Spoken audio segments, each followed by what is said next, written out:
Muslim ಕ್ರೈಸ್ತರ ಕೂಡಿ ಬಾಳೋ ದೇಶ. ಜಾತಿ ಭೇದ ಜಗಳ ಬೇಡ, ಬಿಟ್ಟು ಬಿಡು ದ್ವೇಷ.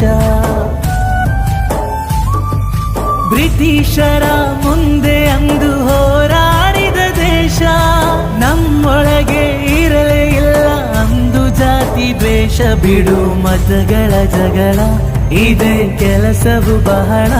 ನನ್ನ ಉಳಿಸಲು ಮರುಳ, ಇರೋ ಮಾರ್ಗವು ಸರಳ.